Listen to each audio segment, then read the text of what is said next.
Welcome back to the channel, everybody. This is Kodeations coming at you today with another video on Cookie Run Kingdom. And ladies and gentlemen, today we're going to be diving into some tips and tricks, again, that you absolutely need to know when diving into this game. So before we dive in, if you haven't done so already, please consider smashing that red subscribe button and hitting that notification bell so you get notification every time we drop a video. And with that being said, let's dive right in.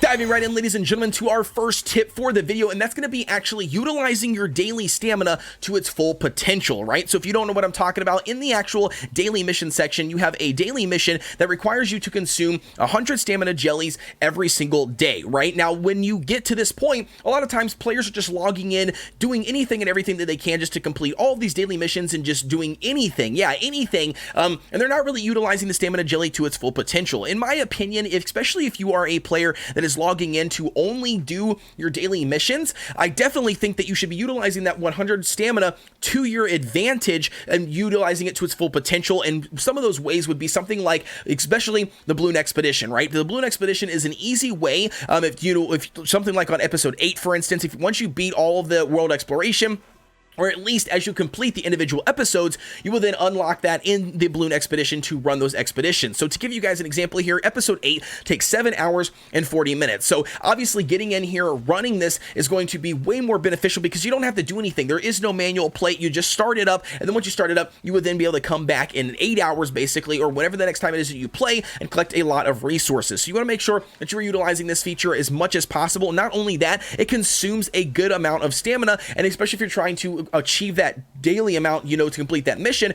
of at least 100, this is going to automatically eat it up of, 21% of, so almost a quarter of that 100 just by doing Balloon Expedition. So you definitely want to make sure that you're not sleeping on that. Another thing, I guess, really side note here, would be you can actually utilize this once you get past episode 6. You want to make sure that you are focusing on 6 and above episodes when it comes to the Balloon Exploration, because it does increase the amount of time that you have to wait, but those are the only section or episodes 6 and up that you actually have the ability to farm out epic toppings from the Balloon Expedition. So I definitely would recommend focusing on at least doing episode 6 and above, because you don't want to be grinding out a stage that doesn't give you anything that you can benefit from topping wise. So definitely utilize that one.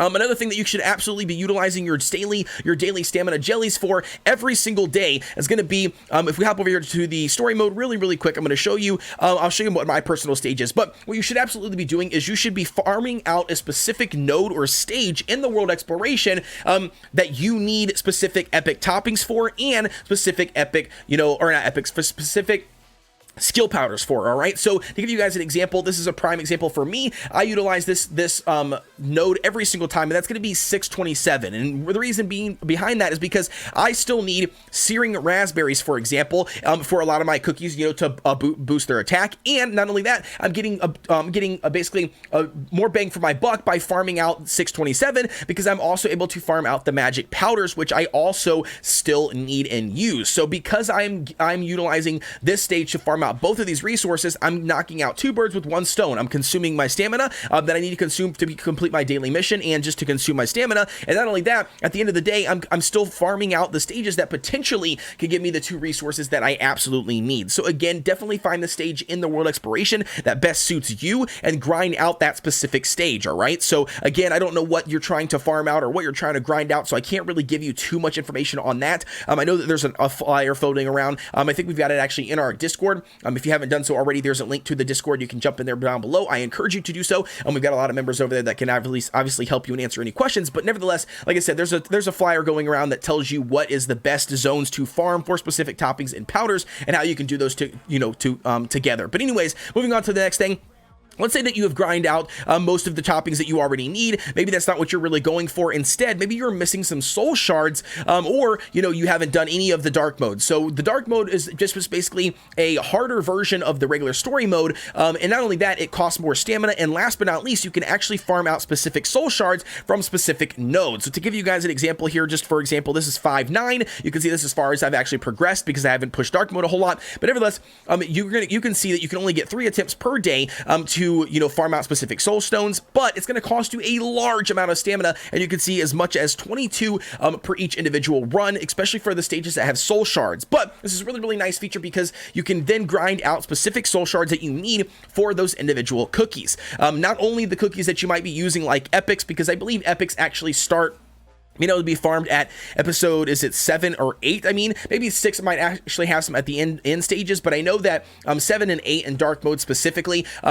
do feature those epic toppings, or not epic toppings, those epic soul shards that you need for your individual, you know, team composition that you are building. But it's still advised that you guys get in here and farm out some of the other ones to complete those promotions, you know, because then you can complete those bonds, which then obviously, if you don't already know, as you complete these bonds, it gives you all of these additional stats. So bonds are really important, as well as leveling up and promoting your main team composition. So definitely do not sleep on dark mode, you know, and utilizing that and farming out your toppings, and then utilizing the Bloon Expedition to make sure that you are achieving the maximum amount potential that you can from these stamina jellies. All right, again, I can't stress that enough. Make sure that you are doing that. Now, moving on to the next tip, it's going to be kind of a small one, but it's really an important one, and that's going to be farming out and grinding out the Tree of Wishes. Now, a lot of people, and I myself have been, you know, notorious for this, is grinding out this and just pretty much giving any resources to complete any of these orders as much as possible, as fast as possible, to get more gold. Now, that's obviously a really good option, you know, and you should be doing that. But however, there are some resources that you should absolutely not be giving to the Tree of Wishes, because it's going to, you know, things like cost really, really expensive. So like, you know, something like milk, right, and dairy, because especially if you're a lower level, you're not going to have more than one of those buildings. So, you know, crafting up those items are going to take quite a while, and hoarding up those items is going to take even longer. And so therefore, giving them away to the Tree of Wishes for a little bit of gold isn't going to really benefit you. Instead, what you should be doing is you should be focusing on orders that are going to give you like the simple things that you can mass produce. So things like wood, if it's going to require wood, jelly beans, sugar cubes, axes, pickaxes, shovels, flour, the blue jelly bean jams, you know, heart rise, tarts, you know, and birdie toys. Those are going to be it. Those are going to be the orders that you should absolutely be refreshing for and getting. Other than that, you need to refresh them, get them off of your tree, so then that way you can continue moving forward. So to give you guys an example, like this one here, it's going to cost me 1 lantern and 3 shovels. Now, in theory, this is not a good one to run because lanterns are super valuable. You can't really build a whole lot of them, and you can't mass produce them at early stages.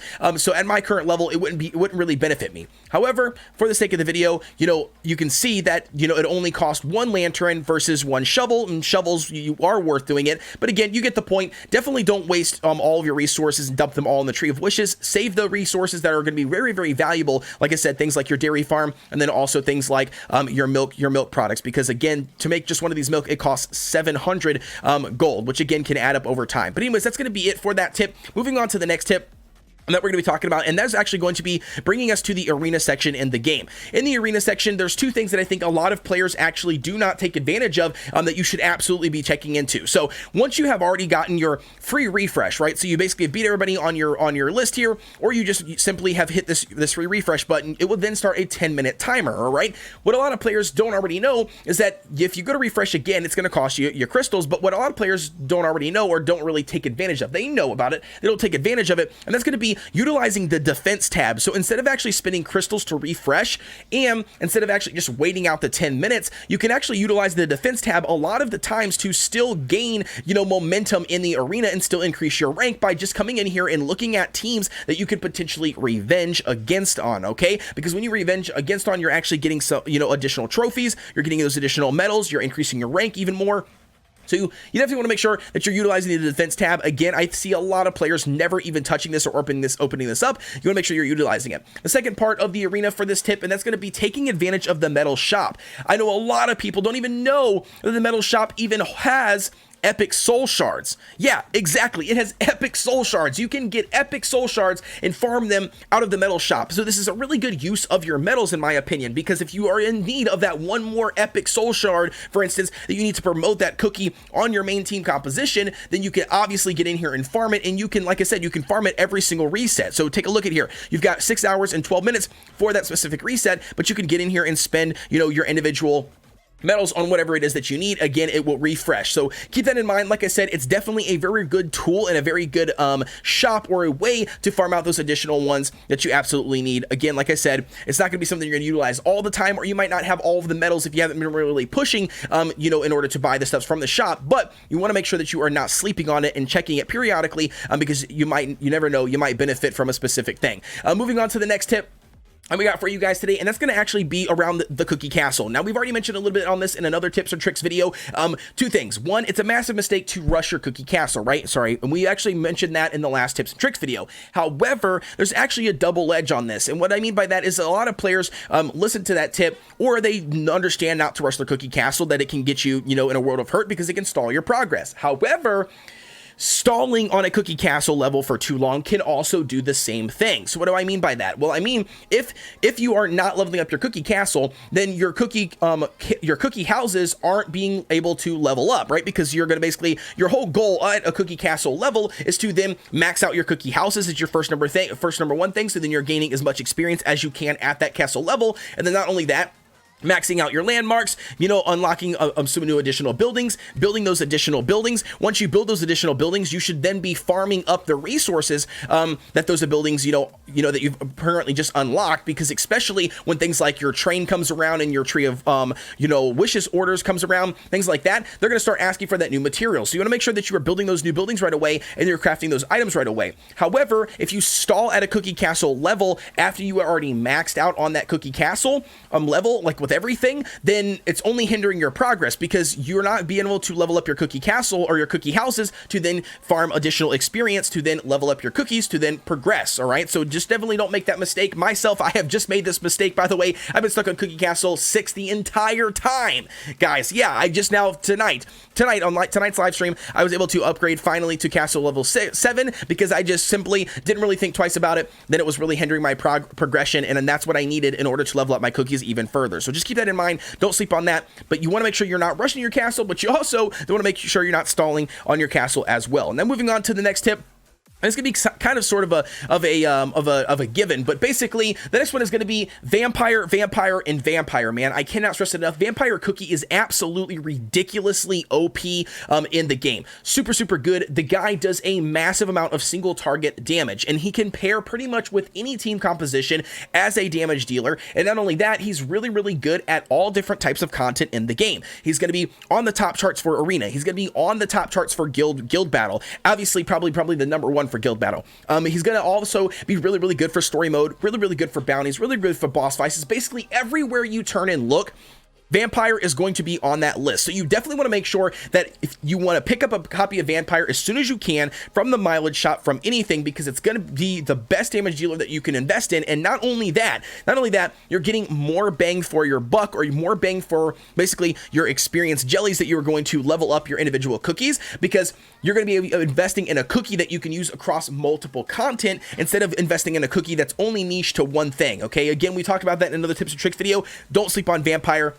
Absolutely ridiculously good cookie, probably arguably one of the best cookies, if not the best cookie in the game. Diving right into the last official thing that I want to show you guys, and that's going to bring us down to the trading port. At the trading port, if you guys don't already know, this is the brand new feature that just dropped in the latest update. And I don't think a lot of players really understand how the system works, but in my personal opinion, all these items cost way too much, right? They're way expensive. I don't even think they're worth trading up. But one thing that is absolutely worth it, that is really, really good to be taking advantage of, and that's going to be the Aurora pieces. If you don't know, they trade for the exact same ratio. So 1 trades for 1, 3 trades for 3. And what's really good about this is because if you have an overabundance of one of them, like due to RNG, and you just have a whole lot of compasses, for instance, in this example is exactly what happened to me. I had a ton of compasses, but I was missing some of the additional pillars in order to upgrade my cookie castle. Therefore, I was able to come in here, trade 3 of my compasses to get 3 pillars, and I can do that daily depending on what is actually available in here, because this trading port resets. So again, definitely want to make sure that you're utilizing that. It's an easy way to swap your Aurora pieces for the ones that you need and the ones that you got an abundance of due to RNG. But that's going to be it for me, ladies and gentlemen. So as always,